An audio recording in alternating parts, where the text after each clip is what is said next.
Мунтахаби Олимпии Тоҷикистон дар доираи омодагӣ ба марҳилаи интихобии ҷоми Осиё 2026 бо ҳамсолони худ аз Ҳиндустон бозии дӯстона баргузор карданд. Нерӯсанҷии дастаҳо дар варзишгоҳи Талко Аренаи шаҳри Турсунзода доир гардида бо ҳисоби 3-2 ба суди миллипӯшони тоҷик хатм шуд. Дар дақиқаи 33-юми вохӯрӣ меҳмонон пас аз як ҳамлаи бобарор аз канори рости майдон ба задани гол муваффақ омаданд. муаллифи гол Сухайл Ахмад бихат гардид. қисми аввал бо ҳамин ҳисоби 0-1 ба суди ҳиндустониё хатм шуд. дар дақиқаи 56-уми қисми дуюми дидор Аюш Дев Четри аз ҳайати мунтахаби Ҳиндустон пас аз дарёфти баргаи дуюми зард аз майдон ронда шуд.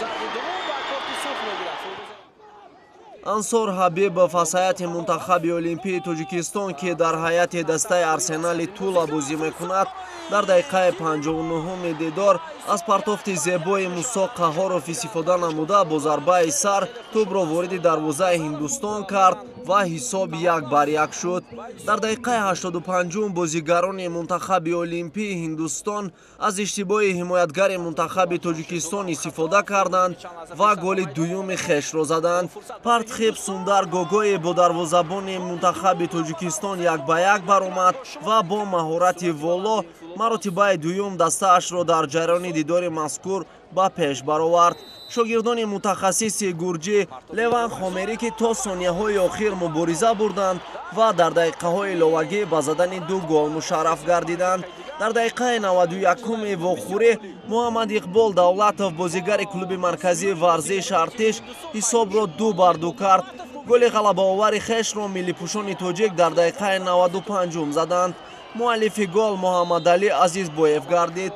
бо ҳамин тартиб мунтахаби Олимпии Тоҷикистон дар доираи омодагӣ ба марҳилаи интихобии ҷоми Осиё 2026 дар баробари ҳамсолони хеш аз Ҳиндустон бо ҳисоби 3-2 ба пирӯзӣ расиданд. рақобати дуюми санҷишии хешро бозигарони мо санаи 24 июн дар варзишгоҳи марказии шаҳри Ҳисор бар муқобили мунтахаби Олимпии Қирғизистон доир мекунад. бинанда азиз гузориши мустақимо ба анҷом мерасад аз бозии аввали дӯстонаи тими олимпии кишвар.